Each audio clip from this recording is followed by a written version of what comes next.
second, I gotta make you guys more visible. Okay, so we are going to graph the function x squared. We said minus 5x minus 3. So we get this parabola, and so the reason I graphed it is one, because you should be graphing everything you do. This is really not a complicated class. We're for the entire term just finding slopes, and you can see them, and so pick points that make sense. So for instance, if I said, let's see, what should I pick here? 1, 2, 3, maybe at 4. That looks like an interesting spot. Maybe over at x is 4. So I'll stick a point there. And again, here's the advantage of function notation, because I can graph this point by saying, well, my x coordinate is 4, and I can see it on the graph. I can see that at x is 4, y looks like -7. I think it's -7. So I could just type that, but if it's complicated, I can just say, well, I don't want to do it myself. I'm going to be lazy and say the y value would be what you get when you put 4 into the equation. And so, I sort of get the -7 for free. That's the idea. That's why function notation is cool. And so would you agree that the slope at that point is fairly steep positive? I don't know, maybe 2 or 3 or 4 or something like that. It's not really steep. The slope isn't 12, and it's certainly not negative. Whereas if I went, on the other side to say x is 1, I'm going to erase this, but it looks like at x is 1, it's also -7. I just want you to have a visual for this.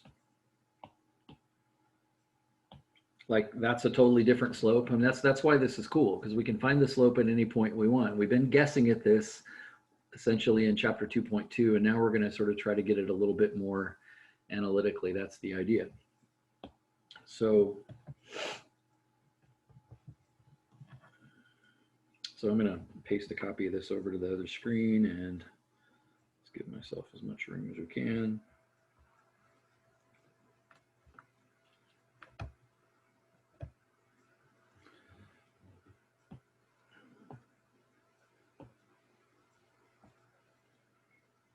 The concept of calculus is remarkably simple. We're touching infinity, so the algebra can get messy, but the concept is not hard. It's just— I have a question. Go ahead. So when I was doing the homework for last week, I was trying to go through each question and graph it on Desmos as I did it, but I noticed that a lot of the questions just like weren't really like rational in a way that like it was like relevant information for me to solve the problem. So I found it to just kind of be a use of a lot of time. And then I was having trouble like getting kind of like the proper scale to certain ones, so that it didn't just look like a straight line. Yeah. I knew that it wasn't a straight line, but it was hard for me to get the right scale on the graph. Yeah, I completely understand that. And a lot of times if the graph is really tall, like tall and thin, if you will, what you want to come in and do is sort of limit the x maximum and the x minimum down, and then that'll sort of flatten it out. So playing around in Desmos to try to, if you look at your screen and you see, oh, there's a lot of wasted space on my screen, well, that's what you're trying to minimize. If you see a line that's mostly vertical and there's a ton of white space on both sides, then you need to be taking your x minimum and your x max that way down tighter, and you'll be able to see a little better. But again, one of the reasons I'm so tempted to skip chapter 2 every time is because they're giving you totally contrived statements and saying, find the limit of this statement. And that statement is not coming from a graph. In other words, usually, like I'm saying, hey, let's find the slope of that green point right there. Well, I'm giving you the equation this came from. They're not giving you the equation this came from, which makes it make no sense. So your question is really good. I mean, it's well taken. So, and I'll kind of point that out as we're discussing today. I think after today, in a sense, you might say, oh, okay, I get the point now, and I get what they're giving me in assignments. Ask me this again, Jake, if you don't agree with me before we're done.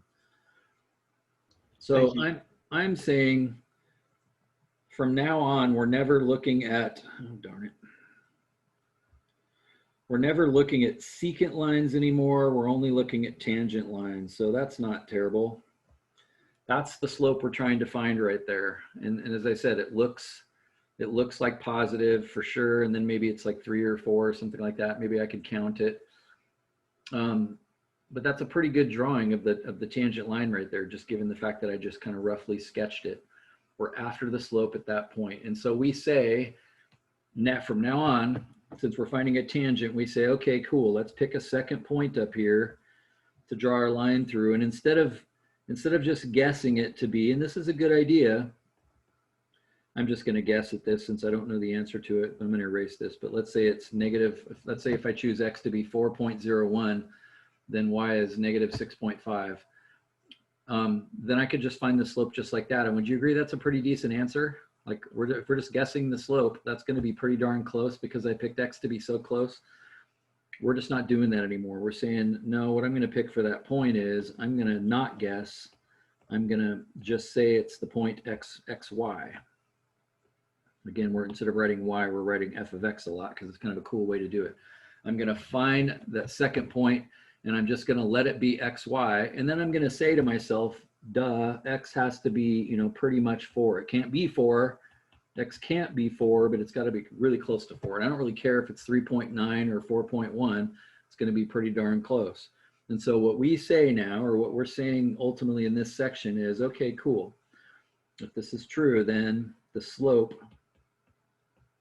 will be equal to y minus y. So f of x minus, and I'm going to go ahead and write minus a minus for now because it's always minus, over x minus 4. And it's very important, how do you, this language here that I said in words, mathematicians or calculus students say it's the limit of that slope as x goes to 4. That's how you say this. You say in English, x has got to be really close to 4, but he understands what you mean. You write the word limit with a little arrow and a 4 and an x, and all of a sudden it's like, can you speak the language? And then, of course, since I know that f of x is x squared minus 5x minus 3, then I can kind of start making some progress with this. I'll take the time to rewrite this. So x squared minus 5x minus 3, and then that minus a minus 7 is a plus 7. So I'm just replacing f of x, and there's really nothing to do on the bottom. And then I can put minus 3 and plus 7 together and get x squared minus 5x plus 4 over x minus 4. And I'm evaluating what is the limit of that as x gets close to 4. This statement right here is all you get in the book assignment. You understand that? This is addressing what Jake just asked. That's all you get in the book assignment is you get that statement. And it doesn't always look like a fraction because all mathematicians are doing here, all people do that write textbooks, and this is just terrible in terms of pedagogy of learning things. All they're doing is saying, oh, you got to learn how to take a limit. So let's just give them 1,000 problems with limits to take. So they're really good at taking limits. And that way, when we start explaining calculus, they'll not have a problem with that. But the problem is if you don't understand where this comes from, then it's like, why am I doing this? Where do I put my knowledge? It just doesn't make as much sense. So do you see what I'm saying? Like you don't get in the book assignment, you don't get the original statement here that you can graph, which makes it kind of impossible to check. And so when you're graphing, if you graph that statement and check it, you're not getting the graph of a parabola. You're just getting some random graph, and you're trying to see what happens when you put something close to 4 into it. You can't put 4 into it, so you put 3.99, see what you get, 4.01, see what you get, and then you go, oh, it looks like about 6, and then you just write down 6. So like, for example, there was a couple questions that were essentially just like trinomial over a trinomial. And do you think that had I graphed those two things separately, whereas two parabolas, that it would have made more sense for the question they were asking? No, it wouldn't have. Oh, okay. It wouldn't have helped at all. Okay. All you're really doing is you're graphing a statement here. So in my case, I have a squared equation, a polynomial over a polynomial, just like you described, except mine's a little simpler. And I'm just trying to put 4 in, but when I put 4 in, I get 0 over 0, so I can't. So I'm just trying to put something in close to 4. And you can graph it to get that answer, but yeah, you're right. A lot of times you get a really weird graph, but the graph has nothing to do with the original statement. That's kind of the problem. The thing I need you to understand so that you actually understand what the heck calculus is and what you're doing. This is kind of the original equation or the original function that you're interested in. You're saying, hey, this models the value of my house as it goes down and then it goes back up again. Or maybe, you know, a satellite flying through the air in the shape of a parabola out in space or something like that. And you're saying, I'd like to know the slope of that. I'd like to know how fast my house is increasing in value. So you have the equation, but then you do the slope, and now you have, and I'll even just tell you this right now, this is given a name because it's so cool. You have kind of a slope function, or as you'll learn tomorrow, a derivative. Like this is a derivative. And I love that word because derivative is like, well, you know, isn't like THC a derivative of marijuana plant, for instance? I mean, it's like you have one thing and then you take something out of it, you get something from it, and then you make something cool out of it. We just took the original equation, x squared minus 5x minus 3, and we got this derivative from it. We distilled it down, we boiled it, and took some interesting chemical out of it. We have a brand new equation now, and that brand new equation is going to tell us the slope. So it came from the original equation, but if you don't know what the original equation is, it's kind of hard to understand what the heck you're doing.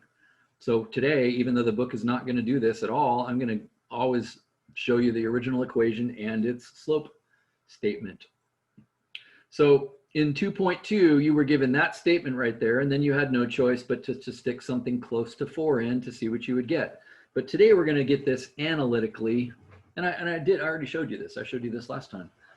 We're going to get this without having to guess, except we're just going to proceed from here and do other problems. And so you may realize that the top of that factors to x minus 4 and x plus 1, wrong, minus 1.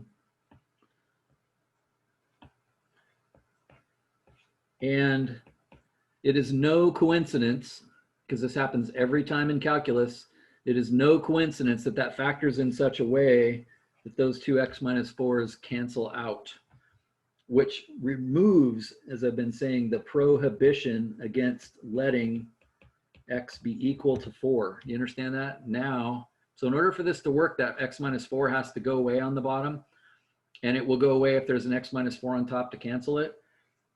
And it always will in calculus. That's what makes calculus amazing, the pattern that happens here. And so now I'm free to let x be equal to 4. If I put 4 in there, 4 minus 1 is 3, and I get a slope of 3. Notice exactly 3. In 2.2, you got a slope of 2.999 and maybe 3.001, and you just had to infer, looks like it's 3. And then you said, looks like it's 3. Great, nothing wrong with that. You don't need calculus. You don't need calculus to do calculus. But today we're starting into, let's get it analytically. Let's get it perfect. Let's not guess. Let's not guess the other point. And again, doesn't that agree with this graph over here? From this point right here, if I rise 1, 2, 3, and run 1, notice that red line really does look like it has a slope of 3. In a sense, I got really lucky, and that red line is, really close to 3. So I got kind of lucky and did a good job drawing it. But my point is, there's a physical reality behind this. Yeah, the curve has a slope right there. Now, I want to take just a second and tell you something. Does x minus 4 over x minus 4 cancel? Or what you really mean when you say cancel is it's equal to 1, right? Because then 1 times something is just something. Is that true? The answer is not always. Now, you know that like 7 over 7 is 1 and 19 over 19 is 1. Like, you know that. So it's like, wouldn't x minus 4 over x minus 4 be 1? Yeah, except for what value? What can x not be? There is one time when it actually won't work. 0 or 4. Yeah, if x equals 4, then that becomes 0 over 0, which is not equal to 1. And unfortunately, that's exactly what we want to do, is let x be 4. For that reason, there's like 4 more sections of chapter 2 right there, because we actually can't, we have to kind of prove that this is possible. Now, your book will talk about graphs being continuous, meaning, that they're from last discussion on Thursday, there's no hole in the graph and so forth. And so we can look at our graph and say, yeah, when I'm up here, switch to blue, When I'm up here, the slope is 3.5 and then 3.2 and then 3.1. So it's like, it seems like it's on its way to 3. And then down here, the slope is 2 and then 2.5 and then 2.9. And so approaching it from both sides, it seems to be on its way to 3. And so it is a very technically precise statement. When you say the limit as x gets close to 4, you're sort of saying as x gets infinitely close to 4, that the slope gets infinitely close to 3. But in a sense, what I'm doing here by canceling this out, we had about a 30-minute discussion after class. A couple of us, Felix was really bothered by this. Good for you, Felix, for even noticing that. So what we're really saying is the definition of a limit is not so much that x equals 4, it's the limit as x gets really close to 4 approaches the limit of 3. Do you see the difference? There's kind of a subtle distinction. And so as I mentioned, you might take a look at the last section in chapter 2. I might mention this, but I'm not sure if we'll have time. But there's a very formal way to approach this that kind of allows you to get away with this. We're not so much saying that x equals 4. We're saying that the limit as x approaches 4 approaches a limit of 3. And again, it's kind of like Zeno's paradox. If I approach that wall over there by jumping halfway to the wall every time, do I make it? Yes, if you take infinitely many steps. But the problem is you can't take infinitely many steps. So, you know, your head kind of explodes. So you can basically, what it comes down to is you can say, well, you don't reach the wall, but you can get as close as you want to the wall. Does that make sense? Can you jump enough times to get within 0.000001 of the wall? Yep, you can always get as close as you want. And so we're basically saying we're getting as close as we want to x is 4, and we're actually getting out 3. Now, in a practical sense, you can do exactly what we just did. Just, you know, cancel those out, and the slope is 3. But you just understand the slope is approaching 3, and so there is kind of a hole there. Now, what I want you to notice, and I'll just take a second and kind of graph this with you so you can think about it a little bit. Do you agree that this fraction up here, which was sort of a big, ugly fraction, let's say it was something like, you know, 18 divided by 3, big, ugly fraction. But since stuff canceled out, does it make sense it just sort of turned into a whole number, just like 18 divided by 3 is the whole number 6? Do you understand that? So in a sense, back here, it was like this big, ugly fraction, and yet it turned out it wasn't really that ugly. It's just x minus 1. Like, it's the same exact thing. What's the deal? I want to just say one thing. Go ahead. Maybe doing a quick run through of equation long division would help. Nice job. We're actually going to get to that in the next problem. So very excellent point. So what you have in front of you is the original graph. But what I want to do now, and I'm going to turn this off, turn these two things off, and just graph. I guess we'll leave that point on. But I'm just going to graph the statement, well, the slope statement we had, which was actually, I'll just say y equals this time. No, I won't. I'll say I think x equals. This is the derivative or the slope statement of the original. Let's see, and what was x squared minus 5x was plus 4, right? Notice I put parentheses so that when I said divide, the whole thing would be divided by x minus 4. And you need the parentheses to get it to do that. But once it's here, I find myself not liking them. Why does that look like that? How come the graph of that looks like a line? Because it is a line. The x minus 4 just says that with this one spot, it doesn't exist. Yeah, like a second ago, didn't we figure out that it was that whole thing actually simplified to y equals, was it x minus 3? Is that what it was? X minus 1. It was x minus 1. What do you notice about those two graphs? They're the same graph, right? I didn't look up and who was talking just now, but they actually are technically a hair different. Does anybody understand why? Because you can't actually touch x minus 1 because of our like miniature hole in our graph equation. That's exactly right. If I go back and say, what is the value? Since this black x squared minus 5x plus 4 over x minus 4 statement, that's our slope, right? That's not the original graph. It's our slope equation. It's our equation that we're going to use to find the slope, our derivative that came from the previous equation. So if I go in here and say, what's f of 4? It says, and I think it's not going to like the fact that I have 2 f of x's. So I just got rid of the top one. See how it says, no, you can't do that. What that means is there's a tiny little hole there. But once you divide that out, let me just rewrite this so that you see that it can be done.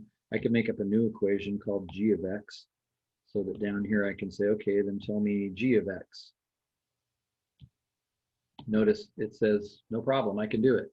Do you see how the x minus 4 effectively canceled out? And so we're sort of using the red version, but again, there's a technicality to this because there's actually a hole in our graph. You can't really let x be 4.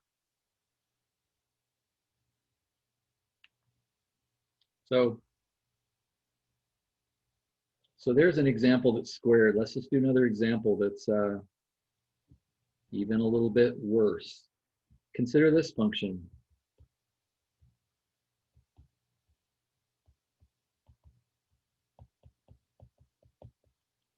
And that's find the slope at x is -1.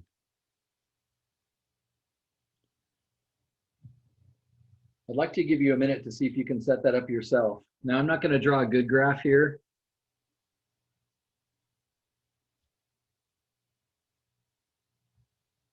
So I'm just drawing a graph. We'll draw it accurately in Desmos in just a second to see the real thing.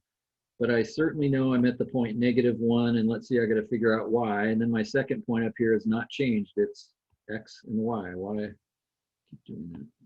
It's x and y, which we often write as x and f of x.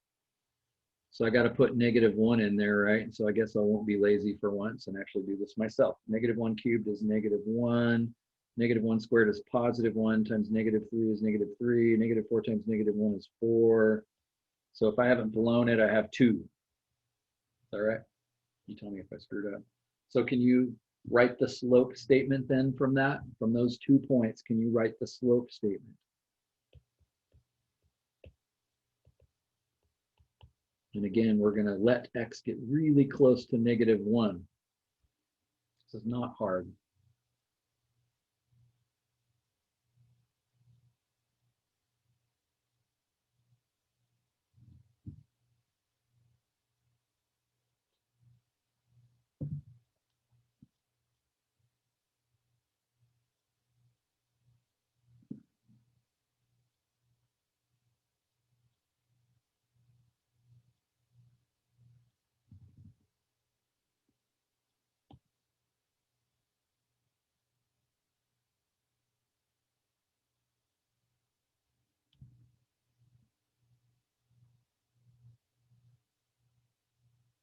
But the algebra is much harder.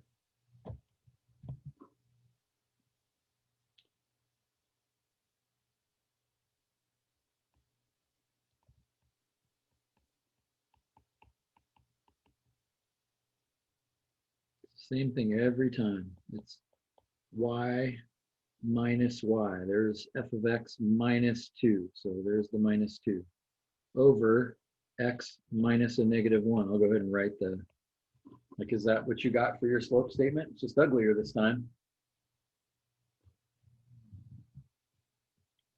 So let's see, simplify the top, x cubed minus 3x squared minus 4x. And then there's a +2 and a -2. I don't remember that happening.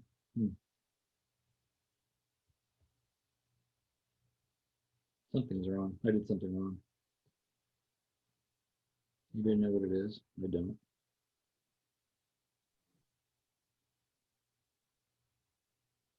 No, I thought that was something you planned. I got 5.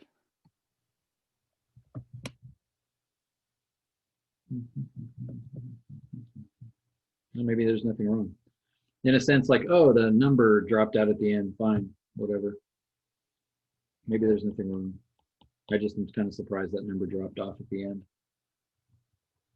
So do you understand that we want to let x be equal to -1 every time this happens? And this is why I want to point this out. Therefore, in a sense, that statement's got to go. Do you understand that? Like we can't put x is -1 in with that down there. The only way that's going away is if the top factors, and magically there happens to be an x plus 1 up there. You understand the logic to that? And the amazing thing about calculus, there'll be one up there. But notice we're now in a problem that's worse. Like, I don't know about you, but I can't factor the top of that very easily. Factoring x out. But notice in this case, and I'm actually kind of disappointed that this happened. In this case, we could factor an x out, and then we'd have a squared equation that we could factor from there. I'll erase this, but does it make sense if there was like a +6 here, then we'd be in a little bit more trouble? But remember, what's going to happen with calculus every time is you're going to be asked to divide something like 18 divided by 3. In other words, it's going to cancel out. So I'm actually going to do this in a way for you that works every time. In this case, I could actually factor it and get rid of it. But this time I'm just going to do what it says, which is x plus 1 divides into x cubed minus 3x squared minus 4x. I'm just going to do long division. This is a reminder of how Math 111 worked. Hopefully you reviewed that in some way and now you can still do it. And maybe you even remember synthetic division. I'll do that for you too again really quick. But even if there was a +6 on the end of this, this would still work. So let's see, x times what gives me x cubed? Well, that'd be x squared, but then I have to multiply x squared. Just like you do with numbers, I have to go x squared times x, which is x cubed, and then x squared times 1, which is x squared. And I have to subtract those.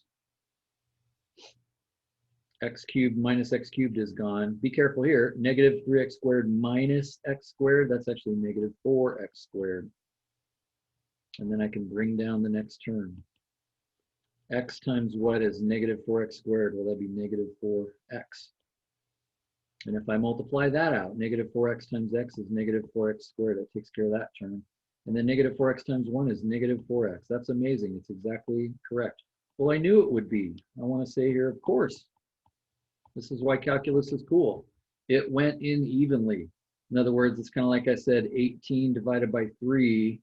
I didn't say 18 divided by 7. That doesn't, 18 divided by 7 doesn't divide evenly. You're going to get a mixed number. But 18 divided by 3 does. Well, this happens every time with calculus. And so it turns out then, since that's the case, that you could say that your slope statement, I'll rewrite it just for clarity.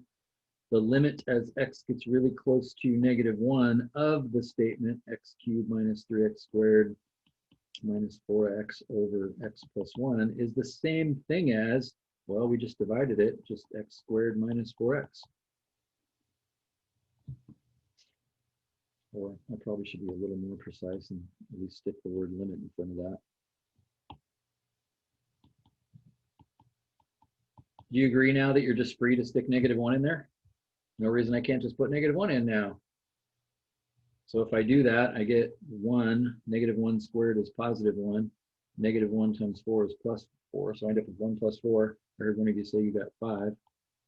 So I think I know now that the slope of the graph at that point is 5.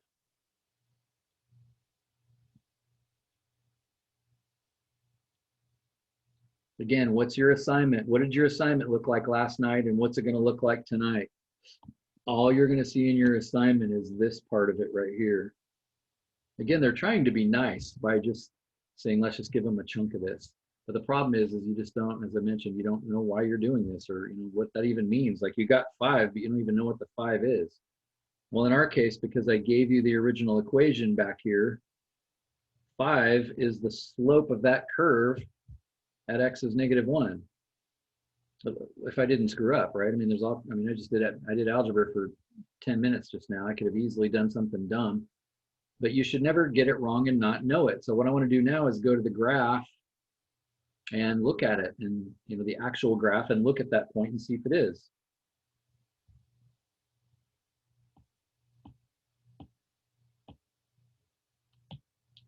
So f of x equals x. It says a to b there. That's how you get x cubed. Got an arrow to the right because to get out of the exponent, and then it's minus 3x squared, and then it's minus 4x plus 2. Notice I didn't have to graph this to do the problem that I just did. And what I'm interested in is I'm interested at the slope at x is -1. So I want to go ahead and graph the point just so I can look at it. 1, comma, and then also kind of check my work because I could have blown it. I thought f of -1 was, what did I say, 2? I forgot.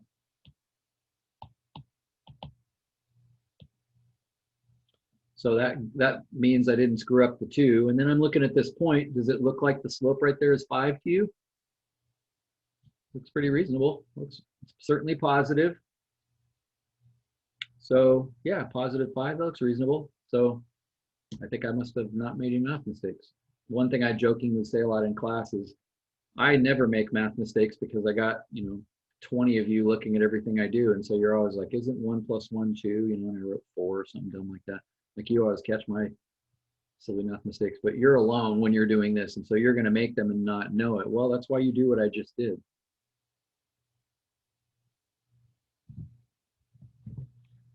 And I want to take a second and show you something else that's amazing.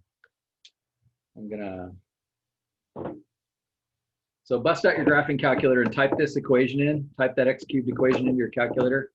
I want to show you a cheat button on your calculator that I should not be showing you, but I'm going to show it to you eventually, and I want to show it to you right now because I want you to be able to check your work quickly. Now, notice in my graph, I said, yeah, that looks like about 5, but does it make sense? I don't know it's 5. It could be 6. It doesn't mean I could have made a math mistake. It could be 6. It could be 4. It could be anything. So I'm not really sure. So I want to check it a little bit better. That's kind of what I'm getting at here. So I'm gonna show you how to check this even better with your graphing calculator, because there's a cheat button in your calculator. And not only is there a cheat button, but you're in a place to understand it now in a way that is kind of almost breathtaking. It's so cool. 3x squared. So you got it all typed in, right? And you've been to the calculate button before. Let me share my screen so you can see what I'm doing. Stop that share.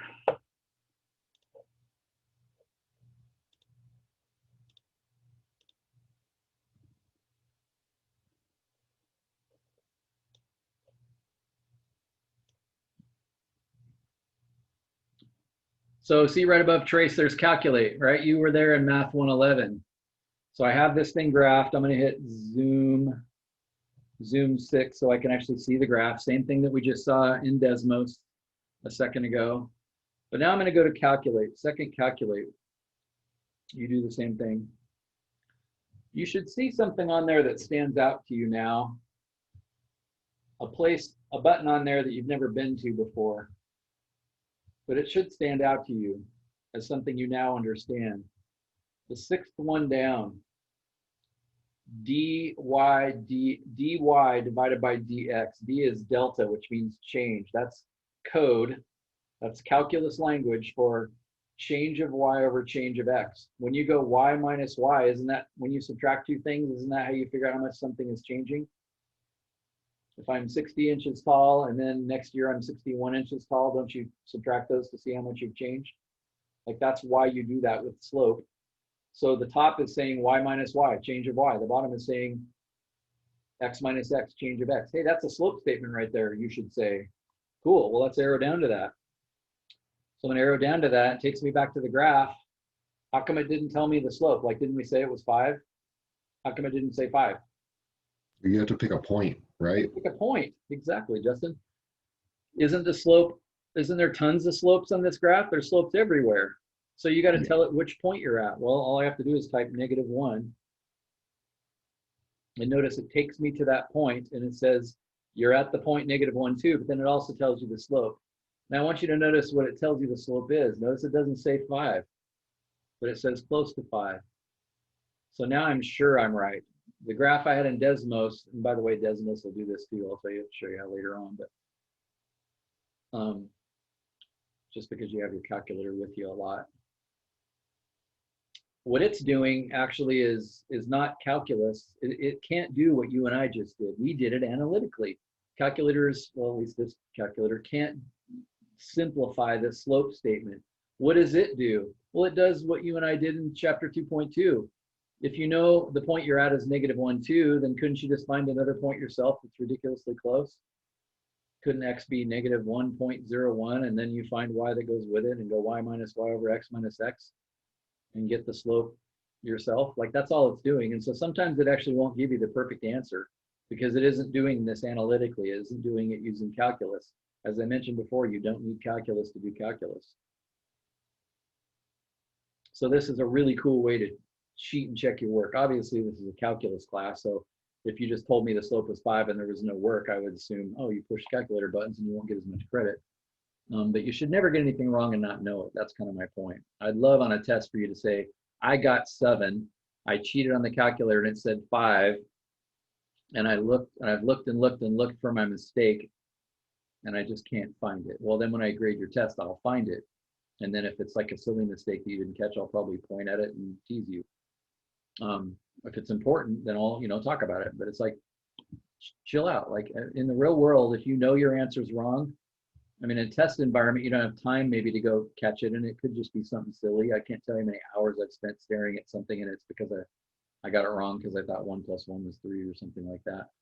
It's not that I don't understand it. In this class, when I see, because your work is clear, that your mistake was just some goofy math mistake, then I'm not going to take off very many points. I mean, I try to make my questions worth 6 or 7 points so that I can only take off 1 because everything else you did is right. You just did one, silly little mistake, and it's like you still understand the subject. So this is a great way to check your work. And so, of course, what's cool about this is I can hit calculate and go to some other point, and I don't know, like x is 1. Notice the same thing. It said, oh yeah, you're over there. Obviously the slope is negative, and apparently it's -7. If we did this analytically, we would have got a slope of -7, but the best the calculator can do is kind of 2.2 it and give you something kind of nearby it. So there's the original equation, the cubed equation, and then the derivative of it. That's where we're going with this. The slope. Derivative makes it sound complicated. When you tell people that you're taking calculus, say, oh, I'm studying derivatives, it's pretty complicated. I really can't explain it to you. But it's embarrassing that all we're really doing the entire term is actually slope. And we rename it derivative, so it sounds cool. And I'll tell you why. There's actually a reason for that. But that's all we're doing this entire term, 11 weeks straight. It's just that we're going to learn some really cool ways to approach this, and that's kind of what it comes down to. So let's now tackle some more complex types of curves.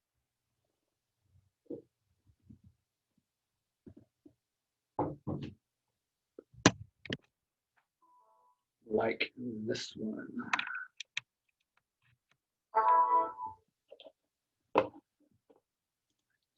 Share, reshare.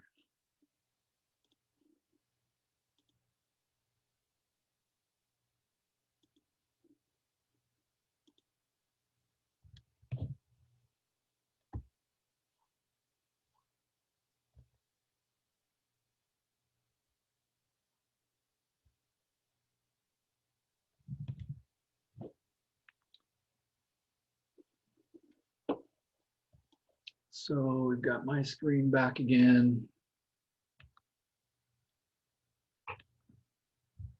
And just so that the notes look good. Again, for me personally, when I'm doing math by myself, in a sense, what I do, and I'll ask you to do this on your assignments, I'll say box your answer. Part of that so that I can grade it fast because I like to get your stuff back to you really quick. But for me personally, I'll write 5 there, but I'm not done because I just did math, as I said, for 10 minutes. I probably made a mistake. So I will, go do something to check my work. Obviously, in my case, I'm a teacher, so it's important I get it right because if I don't, then all you get your test wrong. When you do this, you're going to be doing it because, well, for instance, many of you said, I'm going to be an engineer. Well, you're going to, build a bridge or build a house. I just made a pretty big mistake on a house the other day that somebody caught, and I put a bunch of weight on a beam, and I just did it wrong. And anyway, like the house the beam could have broke. It's like what you're doing is important to check your work. There's a system for that. In, most things, computers are involved, and that's what we're doing here. So, yeah. Yeah, it looks right. You know, yeah, I checked it. And so now I box it saying, now I'm done. I know it's right. Awesome. So let's try a totally different kind of a function now. We did it collectively. Those two equations are called polynomials. Polynomial means poly is many, like polyester is many fabrics. Polynomials, many terms. And so we had one that had 3 terms, and then we had one that 4, and we could go from there. But now let's just go to a totally different class of functions, and this is much tougher. And I'll give you a really simple graph. Let's take f of x equals the square root of, we'll keep it really simple, x minus 3. Again, I would hope from Math 111 that you have a sense of what that graph looks like right now. Let's remind ourselves of a couple of things. You might remember that the square root of x looks something like this. But do you remember your 111 teacher helping you understand the concept of a transformation? I know that a square root graph looks like this, but what's that minus 3 do to the graph? How does that transform it, or where does it move it? It shifts it down, right? Close. If it was the square root of x with the minus, it should move it to the right, yeah. That's down. This would be down 3. And again, I don't expect you to remember this. Like, even if it was last turn. To the left. Yeah, it goes to the left, doesn't it? Because it's minus 3, which means it goes to the left. It would go to the right because it's using the x's from 3 spaces ago. Yeah, I like how all of your, trying to get it back. I mean, this is awesome, awesome discussion. The gist of it is the 3 is in with the x, and so it's affecting the x. So it's sliding left and right instead of up and down. Out here, since this minus 3 is out here, it's kind of connected with the y, and that's why it goes up and down when it's out there. So this goes left and right, and oddly, and you don't need to know this, you have a graphing calculator, you can just bust it out and graph it. But oddly, that's actually going to move it right 3, as some of you remembered. And basically the reason for that is, I like what Eve said, it's like minus 3. Well, wouldn't it be left 3? That would be kind of common sense answer to this. But basically, if you want to take the square root of, say, 7, does it make sense over here? Then you just say x is 7. But does it make sense if you want the square root of 7 now, you actually got to put a 10 in? Like, you got to put in a number 3 bigger in order to get the same answer out. So in a sense, there's a little bit of quick logic as to why. But anyway, it's right 3, whatever. So 1, 2, 3, kind of looks like this. And so again, slope of that curve would be an interesting question, right? And again, even more interesting if this was, and by the way, square roots model, like this is an approximation, this isn't perfectly true, but for instance, if any of you are going to have or have had kids, if you take your child in for their well checks, this is how humans grow. Like, their weight increases, but it levels off. Like, you reach a weight and you kind of hang there for the most part in your life. Or better example, since we can kind of control our weight a little bit by eating too much or too little, your height.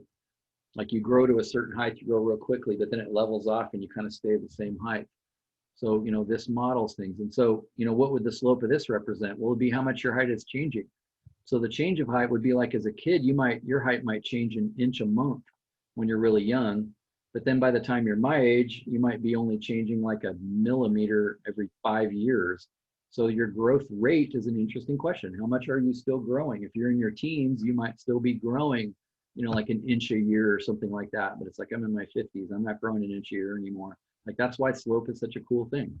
It's a practical thing to add to this growth chart where, this is time and this is height or something like that. Like, that's why calculus is cool. You don't just do it to do it. That's why somebody thinks you should take it, so that you can answer these types of questions. Now, let's see, what point should we talk about the slope? I'd like to make our lives easy here. So how about if we pick x is 7? Do you see why I chose 7? So let's see, when I put 7 in there, 7 minus 3 is 4. The square root of 4 is 2. So this is the point 7, 2. So I'm interested in the slope at that point right there. And as I said before, I'm going to give you a chance to get a head start with this. As I said before, all we're really doing is just choosing another point. But instead of choosing x to be 7.1 and just guessing lamely, we're saying, no, you don't have to guess. This is why calculus is so cool. Let's not call this one x is 7.1. Let's just call it x. and y. So my question is, can you again write out the slope statement for this? Technically what I'm showing you here is really chapter 3, but as I said, it doesn't make any sense if you don't understand where this comes from. So we have our original function, but now we're going after the slope statement, or the derivative. It's not hard to write out.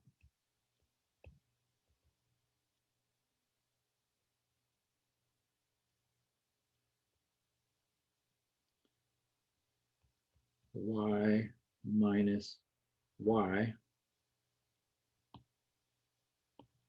So simple. Y is f of x, y is 2, I just subtract them. What do I do in the denominator? X minus x, x is 7, x minus 7. Isn't that my slope statement? And what's the important, you don't necessarily have to write this out of laziness, but again, it's extremely important that you understand this is not the slope, because we're looking for the slope at x is 7. This is not the slope at x is 7 if you just let x be anything you want it to be. It's very important to say, no, actually x has to be really close to 7. Actually even equal to 7. Now it's the slope at 7. But would you agree this is not good? Like last time we were able to factor the expression. Do you understand the same thing is true that was true last time, which is to speak simply, it's the same every time. Like in order for me to plug 7 in, that x minus 7 has got to be gone. But just when you look at the top, you notice, well, geez, I can't factor that. I can't divide it in. This is tricky. What am I going to do to get out of this mess? Not obvious at all.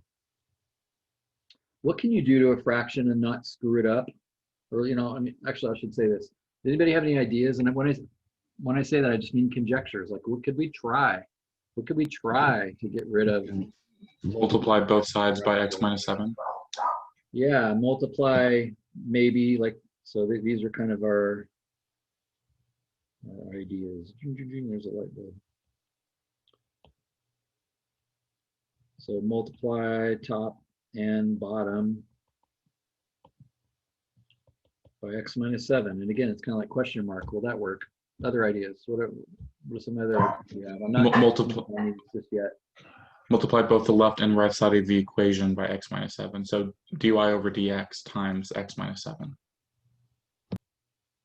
Which is, isn't that what you, in a sense, what I just wrote is I thought what you said. In other words, isn't that what you're saying? Multiply the top and the bottom of it by x minus 7? No, because slope is dy over dx. So dy over dx equals our equation. So multiply that x minus 7 over. That top is dy. That is dy. I took the y value f of x and the y value of 2 and I subtracted them. That's dy. This bottom is dx. It's like a term of that tells you what the slope is. And again, notice the difference in these two statements. We have the original equation up here at the top, and now we have this slope statement that came from the original. That's why it ends up getting called a derivative. This is a derivative of it. It's an extract. It's like sugar cane from sugar canes. It's an extract came from it. But could you try to multiply the top and bottom by x minus 3 to get rid of the square root? Yeah, like the square root's bugging you, right? I think that was Dominic that said that. The square root's bugging you. So, you know, his idea is like, can I get rid of that x minus 3? So maybe if I multiply by x minus 3, you know, that would get rid of it. Or multiply by the square root of x minus 3. Or maybe the square root of x minus 3. So, yeah, these are all good ideas. Like I need the square root to go away, or that's at least bothering me. But this is hard. I mean, can you, I don't want to just, you know, let you off the hook too quickly. Like, what am I going to do to get rid of this mess? Could you change the x minus 3 to x minus 3 in parentheses to the 1/2 so you don't have a square root? It's still there. It's just written differently. You're right in the sense that it might be easier to come up with a solution or figure out what I might try to do. if I realize that a square root is just the power of 1/2, I think that's a good way to think about it. So we can separate the terms of root x minus 3 and -2, right? So we have root x minus 3 over x minus 7 minus 2 over x minus 7. That's true. And then we square the left side to get rid of the square root. You know how adding fractions works, right? Like what he's saying is, who said that? Vale, I think. You're unadding the fractions. In other words, if you have two things on the top that are subtracted, aren't they both divided by x minus 7? So isn't that true? He's right about that. That's true. And then he's saying, okay, now that you have that separated, then do what?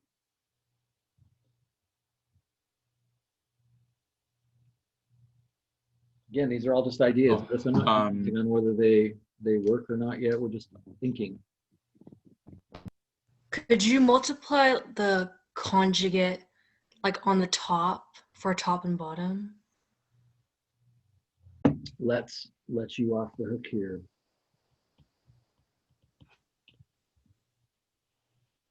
So let me make this comment. If you took this square root of x minus 3 minus 2 on the top and you said, hey, I'm going to get rid of that square root by multiplying by the square root of x minus 3. That will do it, because when you multiply a square root by a square root, that gets rid of it. But what's the downside of that? Oh, sorry, I'm saying like we multiplied the No, square root of what x you're saying. minus You're actually on it, Michaela. I'm leading up to doing what you just described by, in a sense, Oh, okay. I'm trying this one right now. Thank you for pointing that out. Does it make sense because of distributive law? You also have to multiply this by -2. So do you see how when I multiplied it by the square root, it got rid of it, but then it sort of came back. The 2 was fine, but then because of distributive law, it had to get multiplied by it as well. And now it's like, it's worse now than it was. Do you see what I'm saying? Sometimes people will say, because they see a square root, they'll say, well, let's square it. But the problem with that is if you have a fraction like 2/3 and you square the top and square the bottom, are those equal? No. They're not. So you can't do that. There's only one thing that you can do to a fraction and not screw it up. What is that? You can change the way it looks without actually changing it. Or multiply it by 1. Yeah, multiply by 1. And there's a lot of ways to write 1, which is like 6/6. Like I could multiply the top by 6 and the bottom by 6. That'd be fine. Multiply the top by the square root of x minus 3 and the bottom by the square root of x minus 3. I could do that. But when you multiply the top and the bottom by the square root of x minus 3, here's the bottom, here's the denominator now. Notice that isn't so good on the bottom, because now you have x times the square root of x minus 3, and then you have 7 times the square root of x minus 3. Like, this is a true statement, but would you agree that didn't help? It got worse. The brilliant idea here is, it turns out, what Michaela mentioned, which is not just multiplying by something quite so simple as just the square root of x minus 3. Again, I just wanted to give you a chance to flounder and think about this a little bit. My eyes are stinging for some reason. And I think I'll just rewrite it. Brilliant discovery.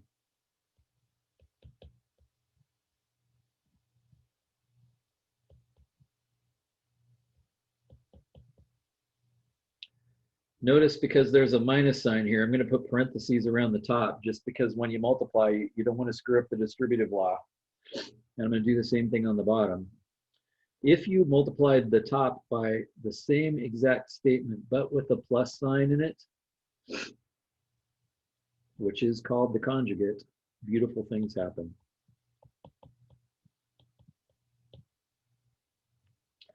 I'd like to see if you could multiply that out without screwing up the algebra and see why this is so cool. Splash of water in my face. I'll give you a head start and we'll talk about it together.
A very surprising thing, but this is like your only way out of this mess. Brilliant idea. And you know this from algebra.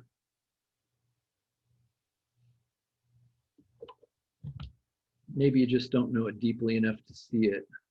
I'm gonna write something. I'm gonna write something unrelated. I'm gonna erase this just because it's gonna make the notes look weird. But what happens if you take something like, I don't know, like x plus 4, but then you multiply it by x minus 4? What happens when those are the same exact statement, except for one's a plus sign and one's a minus sign?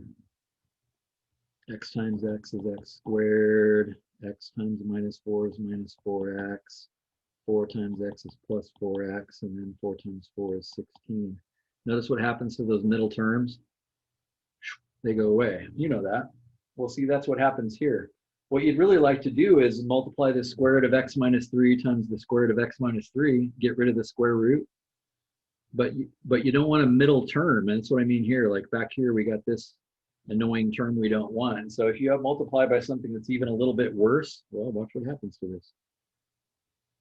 Square root of x minus 3 times the square root of x minus 3 gets rid of the square root.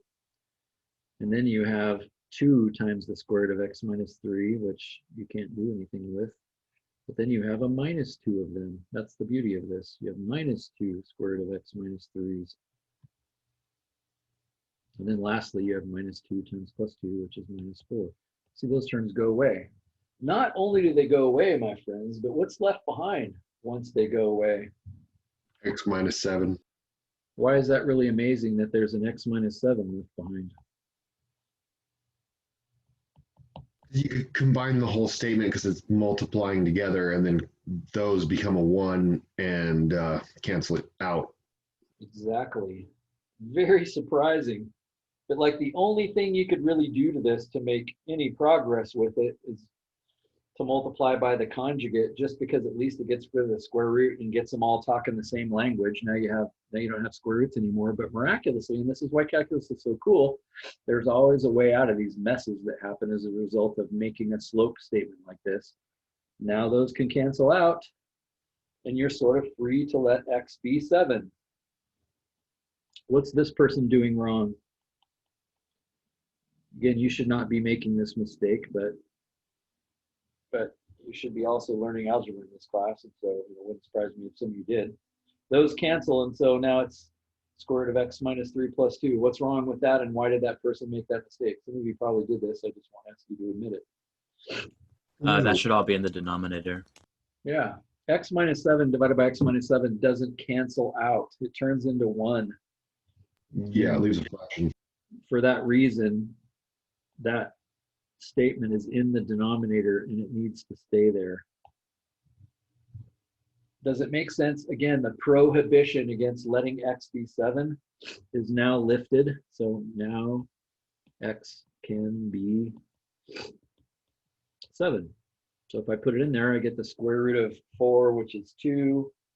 And then 2 plus 2 is 4. So I think now that the slope is not approximately 1/4. I think it's exactly 1/4. Isn't that cool?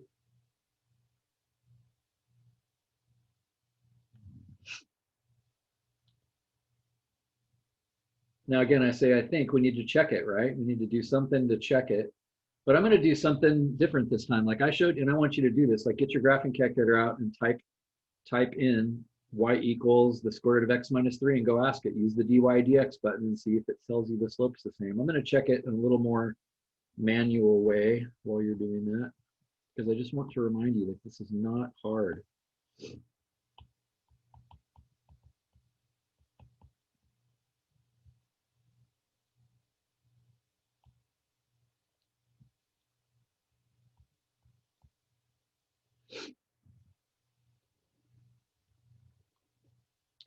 Now, somebody put this into words because I'm not doing what you're doing. Did it actually tell you 0.25, or did it just give you something that was kind of close to 0.25?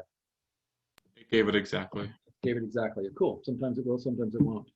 Don't forget, this entire class, you're going to be 6 weeks into this, and you're going to just be flipping over while we try to do this for sine and logarithm and all these other things. But I'm going to do this in the most simple way possible. What's my second point? 7.05. I'm just picking another point close by.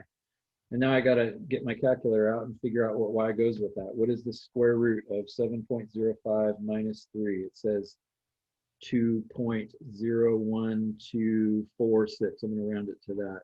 Does it make sense? This is going to be close, plenty close enough if that's my only goal. I'm just trying to check my work. I think it's a 4th, but I just did a whole bunch of math and I don't really trust myself. I might have made a dumb mistake. Now all I got to do is just find the slope. I'm going to subtract that way so I get positive numbers. The slope would be 2 point, and you shouldn't even have to write this down. You should just be able to look at it and go, duh, the top is 0.0125. And the bottom is 7.05 minus 7, that's 0.05. Now just divide them on my calculator. 0.0125 divided by 0.05. Hey, 1/4. You see what I'm saying? Like, don't forget, this is all we're doing. Like a Math 60 student can do this. Now they can't do the conjugate and all the difficult algebra that allows us to get it analytically, but we're just finding slope. Please don't forget that. This is not that complicated. So in a sense, this is my check. So for me personally, now I go back here and I box this answer saying to anybody that wants to know, not only do I, is that my answer, but it's right. Like I know it's right. As I said before, I'd love on a test for you to say, this is wrong. You start writing right here. This answer is wrong. I checked on my calculator and I got something else, but I don't know what I did wrong. I mean, good for you. You know that you have something's wrong and you don't have time to find it in a testing context to catch your mistake.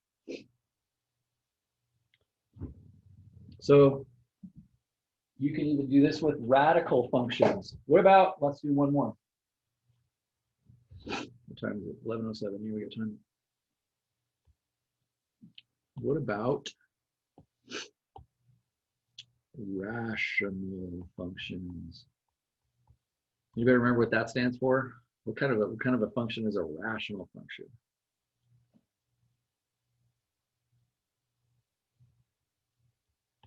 The key is the root word there, ratio. What's a ratio?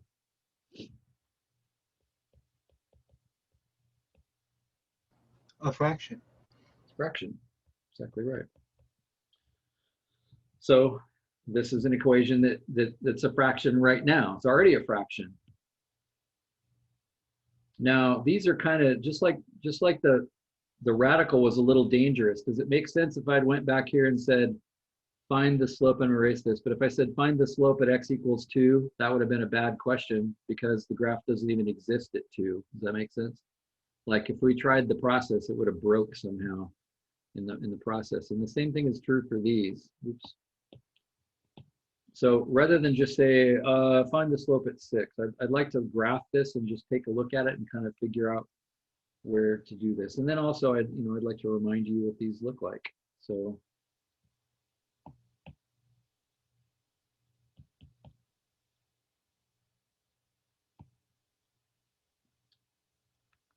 what I said, was it 2/3 or 3/2?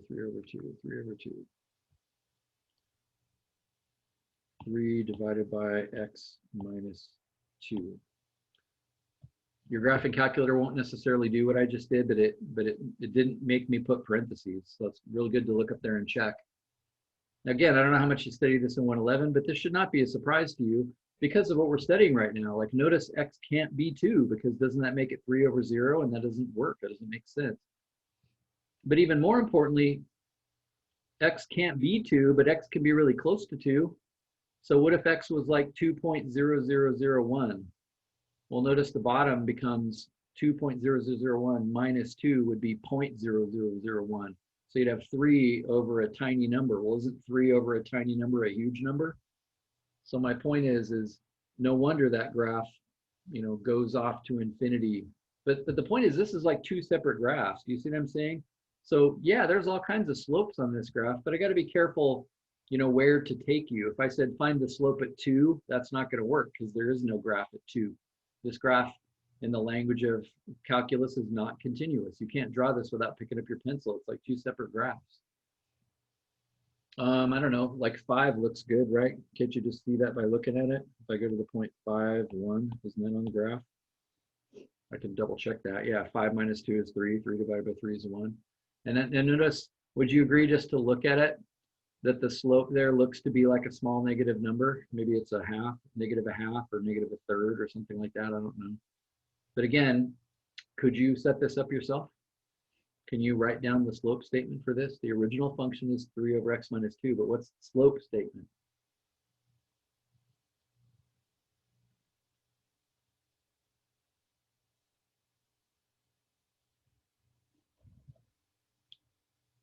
I'm going to add this to our notes.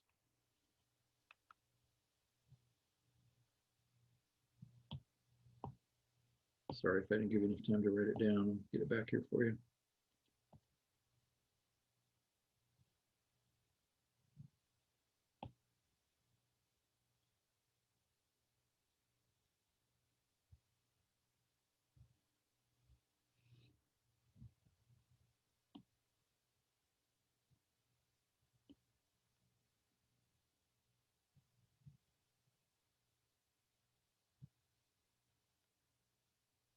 I'm guessing it's negative 1/3 because of the drawing I just made.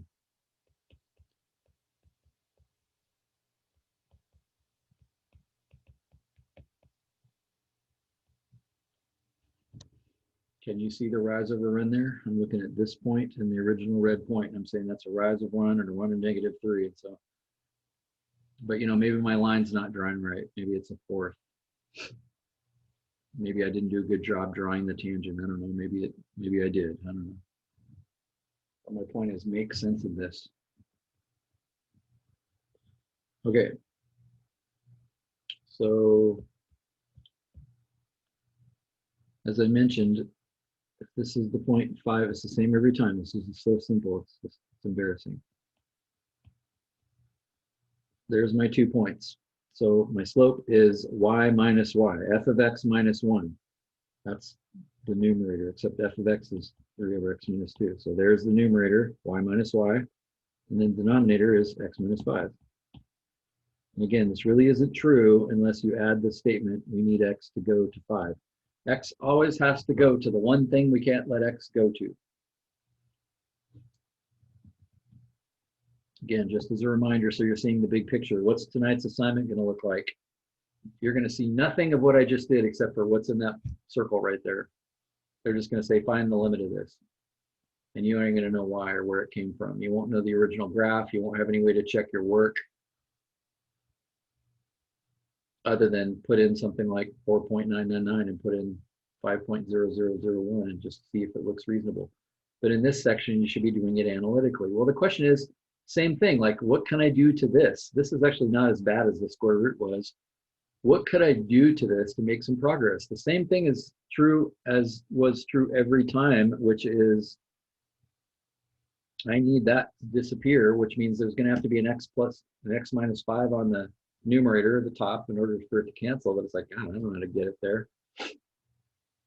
Just like last time, I didn't know how to get it there. I just knew to get rid of the square root. Last time it was a cool trick to get rid of a square root, and really this is the same thing. It's like a cool trick to get rid of the fraction. I don't know about you, but when I see like giant fraction and then fraction there, I go, I can't even understand what I'm looking at. It's like a fraction over the top of a fraction. What a big mess. Well, it's pretty easy to get rid of that x minus 2. How do you get rid of that? Somebody put it into words. Multiply? Yeah. By x minus 2? Exactly. It says 3 divided by x minus 2. Well, that's the basis of algebra right there. What's the opposite of dividing by x minus 2? Multiplying by x minus 2. So just like last time, we had to get rid of the square root so that we could get all the numerator and denominator talking to each other. The same thing is kind of true here. But the amazing thing is, by just getting rid of that x minus 2, all of a sudden there's going to be an x minus 5 that appears from nowhere that cancels, and then we'll be able to let x be 5. And calculus is just really surprising. It's really beautiful. So, but again, my worry here as a teacher is not that you can't understand the idea. My worry is that your algebra skills won't let you do this without screwing it up. Because this is a dangerous game. Like, you got to know your stuff really well. So number one, if I multiply the top by x minus 2, I've also got to multiply the bottom by x minus 2. Because I'm really multiplying by 1 then, right? It doesn't change it. So the only thing I can do to a fraction is multiply the top and the bottom by the same thing. But are you staring at this minus sign over here? Are you looking at that minus sign going, oh, distributive law? Like there's two terms here, just like there's two terms with x minus 2. When you multiply 3 by it, please don't write this as the answer. Why not? Well, the whole reason you did this is so that it would cancel with the one that's on the bottom. In other words, there's just a 3 left behind there. Again, you should know that, but I'm not necessarily assuming that. So there's just a 3. And then it's minus 1 times x minus 2 as well, which maybe I'll just save for later. And now on the bottom, I could multiply this out, x minus 5 times x minus 2. But remember, I want the x minus 5 to disappear. And so if I multiply it out, then I'm not going to have it to disappear anymore. So I kind of want to leave the bottom not multiplied out, just because, in a sense, I'm hoping that magically that mess on the top is x minus 5, which it's going to be. Except for, let's see, what is it? 3 minus 1 times x, that's 3 minus x. And then minus 1 times minus 2 is plus 2.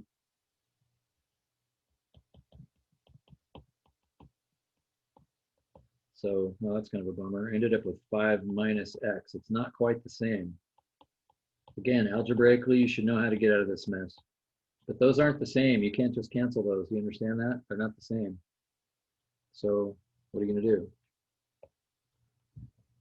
One of you brilliant elementary out. You multiply by -1? Yeah, there's a few ways to do this, but one of them would be to multiply, because this is all you can do, is multiply the top and the bottom by -1. So then when I did that, I'd get x minus 5 on top. And then on the bottom, again, I'm just going to leave it there and not actually do it. Like I'm just going to write that I'm doing it, but not do it. Now there's an x minus 5 and an x minus 5, and those can go away. So my slope statement then, my slope is finally, I can say, the easiest way to write this would be just -1 over x minus 2. That'd be the easiest way to write it. That's my slope statement. In this sense, I can say now I'm sort of free to let x be 5. Remember, I wanted x to be 5. Now that those canceled, I can just say x equals 5. And notice 5 minus 2 is 3, and I get -1/3, which means my guess from the graph was right on the money. And so, again, I bought. What happens to the -1 in the denominator that's in front of the x minus 5? I just put it on top. In other words, since these canceled, there'd be a 1 on top and a -1 and x minus 2 on the bottom. That's fine. In a sense, I just went back and said in my mind, well, it doesn't matter where the -1 is. Or you could say, well, I'll multiply the top and the bottom by -1 again. Now the top becomes the -1, and then these two turn into a 1. I was just kind of getting in too much of a hurry. On a test, or with your work, if you'd had -1 down there, so you had -1 times x minus 2, and then you plug in 5, wouldn't you have 5 minus 2 is 3, and you'd have 1 over -3. You get the same answer either way. So good question.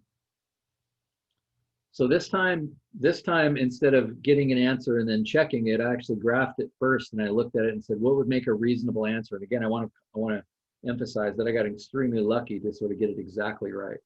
If I'd got down here and gotten -1/4, I would have also boxed it and said perfect. Now, if I got all done down here and got like +6, I would have known, something's wrong. Like that slope was not +6. Like I'm totally screwed up, and I would have been sitting here for a half an hour trying to figure out whatever I did wrong. So your assignment, in my opinion, tonight is going to be a little harder, frankly, because they're just going to give you that statement. Uh-oh, that's not what I wanted.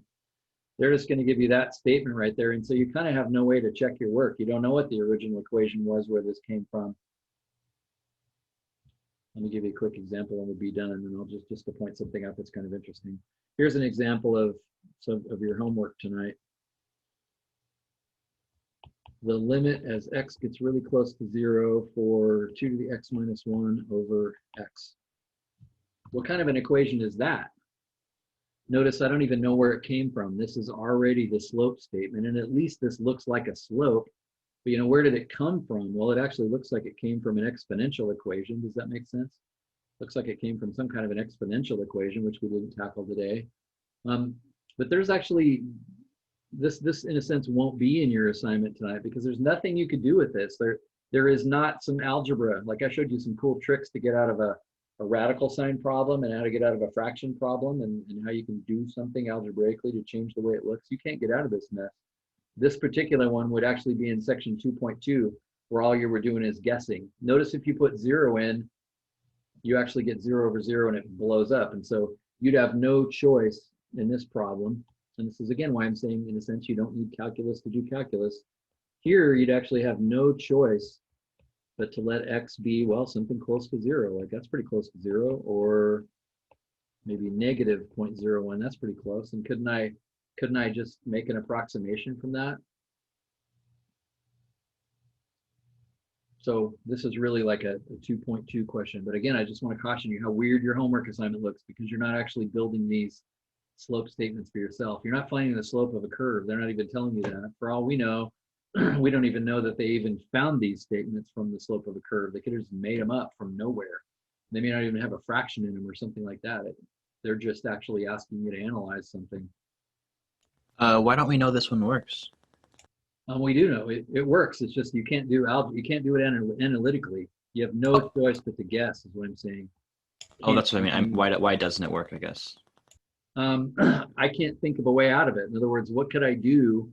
Does it make sense you need the x to disappear? And maybe I'll leave this as an extra credit question because I'd say I'm 99% sure this doesn't work because there's a technique that I'm going to teach you later in this class as an application for derivatives.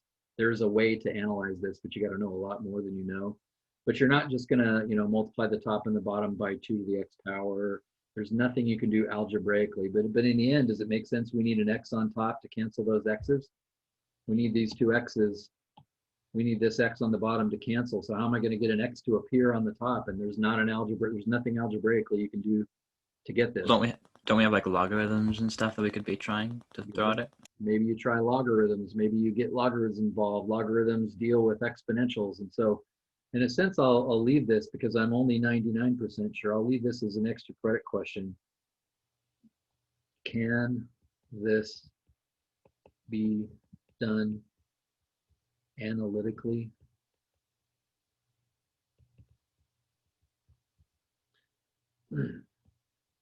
And I want to emphasize that's why there's so much to chapter 2 because mathematicians have asked these kinds of questions. Is there some way to get out of this mess? And they search and search and search for maybe 100 years collectively trying to come up with some way to get out of it. And I know there's a way out of this. The way that I know is, as I said, you got to know a lot more, but is there some algebra that you could do to this? And I agree with what Felix said, which is maybe getting natural logarithms involved would be good. For instance, if you take the natural log of 2 to the x would come down front. But does it make sense, just as an example, if I had the fraction 2/3 and you take the natural log of the top and the natural log of the bottom? That doesn't work. You can't do that. You can't take the natural log of the top and the bottom. The only thing you can do is multiply the top and the bottom by the same thing. If you take the natural log, then it isn't the same anymore. So if you could do that, that would actually be awesome, but that for one isn't going to work. So mathematicians run down all these interesting trails. If you're a true mathematician, you find this interesting.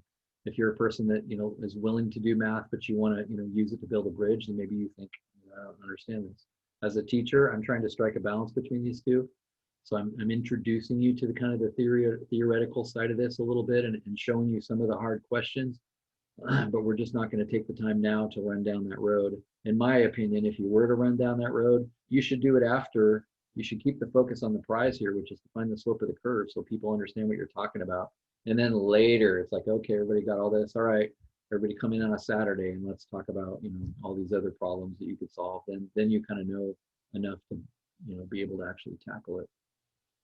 So tomorrow we're actually going to start right into, well, actually, in a sense, what I showed you today, except I'm going to show you even a better way to find slope than what I just showed you.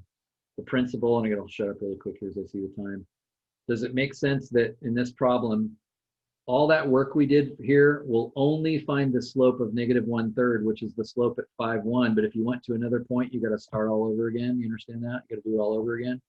There's a way to not have to do it all over again. In a sense, that's what I'm going to start showing you tomorrow, and then we'll get back on the focus of slope.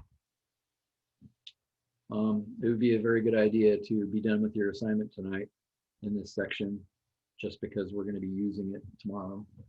And also, I'm never going to ask this, but as I always say, to start a class, if you have some questions from that assignment, please immediately ask them. All right, get out of here. Stay after if you have something you want to ask me, or we'll see you tomorrow. I have a question actually. Mm-hmm. On the first problem where it's like x squared minus 5x plus 4 over x minus 4. Okay. I'm just confused that about like when you plug in just like straight 4 into the equation without factoring, and it's 0 as a denominator. I'm confused. Like, so is there like a hole in there, or? That's exactly right. And it's not just in the denominator, it's in the numerator too. If you put 4 in the top, you get 0 up there too. You get 16 times 20 plus 4. So if you put 4 in now, you get 0 over 0, and it's like, just explodes and doesn't work. And you're exactly right. That's why technically x can't be 4. The one thing that we want x to be equal to, we can't let it be equal to, because this whole thing explodes. Yet, since the top of this does factor to x minus 4 and x minus 1, although we can't let x be 4, since those cancel, if we put 4 into this, that's in a sense giving us where this is going, even though there's technically, even though x can't be 4, this is still telling us the answer when x is 4. That's the thing, it's kind of amazing. Since that x minus 4 dropped out, and then we can say, oh look, 4 minus 1 is 3. So this slope is approaching 3. Even though we can't let x be 4, we can say that the slope is 3. So the slope is like I mean, when you're approaching 4, the limit is 3, or the slope is 3. Right. Yeah, the limit or the slope. The limit is the slope in the context of what we're doing. That's exactly right. So you can say the slope is approaching 3. You can say as x is approaching 4, the slope is approaching 3. And even though x can't be equal to 4, we can still say the slope at that point is perfectly 3. That's what's kind of cool about this. So is there so if there's a hole at 4 then, right? Yeah, in a sense we're taking this original statement right here and we're saying that that's actually just equal to x minus 1. I mean, if those are two things that are equal, this one is hard, this one is really simple, right? Mm-hmm. Are we kind of just using logic to overcome our like inability to accurately measure things, right? Like we can't, like there was a example in the video for last week that was talking about a fan and how like you can't get close enough to the fan to know how fast the wind speed is at the fan, but you can get close enough and then come to a logical conclusion, you know? So like that number exists. It's not necessarily that it's a whole, it's just that we have limitations in how we can measure stuff. That's true. That's exactly right. And that is a pretty good example, that fan example, or it's kind of like saying, you know, here's this $100 pen that I'm writing with. I wonder how much I can bend it before it breaks. Does it make sense? You actually have to break it to find the answer to that. So, you know, in the end, it's like, I'd like to approach it, but without actually breaking it, or I'd like to get close to the fan without actually touching it. So yeah, you're exactly right. And that's why Zeno's paradox is really cool, because you can basically get as close to the fan as you want. You could be a billionth of a millimeter away from that fan, and then that would be, in a sense, close enough. And so you can watch it approaching. You can watch it approaching the correct answer for the wind speed at the fan, or you know, you can watch it approaching the breaking strength of this pen, if you will, without actually having to break it. And that's why I said ultimately what we're doing in this class is touching infinity, because basically the answer is you can get infinitely close to the fan, which means you can get as close as you want. So you're right, it's a real sort of a theoretical trick, because realistically there is a hole in this graph, and so you actually can't let x be 4, but you can still see what it's approaching, even though, and basically what it comes down to is the graph isn't weird. In other words, if the graph did this, and so it had a slope there, but then it picked up here and had a totally different slope, Like over here, it's kind of showing it's a positive slope, and over here it's showing it's a negative slope. Well, that's because there's a hole in the graph. Even not even just a hole, but a break. But if there's just a hole in a graph and it actually continues on, then from either side, I'm getting the same slope. I'm approaching the same slope from either side of the hole. And so this little trick allows us to say, not only are we, not only are we getting slopes that are kind of like 3, it's actually approaching 3. And so then we say, well, even though you can't go to the hole, the answer there is still 3. It's amazing. So we're actually touching infinity. We're getting infinitely close means you got there. Do you understand that? When I say infinitely close, you hear not there, but infinitely close means you are there. So yeah, So, there's a theoretical world here that's kind of crazy. sorry. So back to the first problem. Well, we said that the point like 4, -7 exists, but then we say that there's a hole at 4. So Well, keep in mind there's a difference between the original graph. In our case, there's no hole in the original graph. See this original graph, we went to the 0.47, right? Well, 4 -7 is on the graph. There's no hole in that parabola. mhm. The hole is in this slope statement right here. That's where the hole is. The hole is where you say, I'd like to know the slope. There's a hole in that graph. X squared minus 5x plus 4 over x minus 4. That's the one that's got the hole in it. The parabola doesn't have a hole. That's a good Okay, that makes sense. That's a really good question.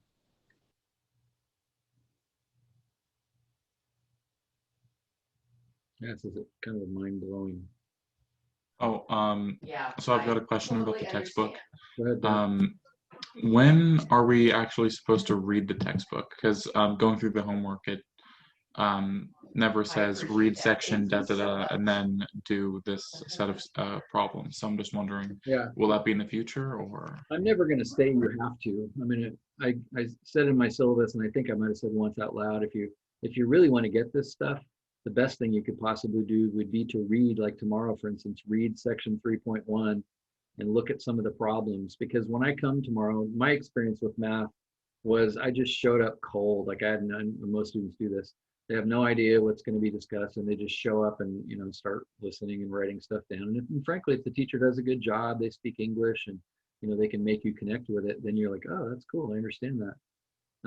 But the problem is when I do that, I'm answering questions you haven't asked. If you read the section or you even look at the problems and you say, it says something like find the slope of this curve, and then you think to yourself, man, I don't know how to do that. So then you start reading the section and trying to figure it out.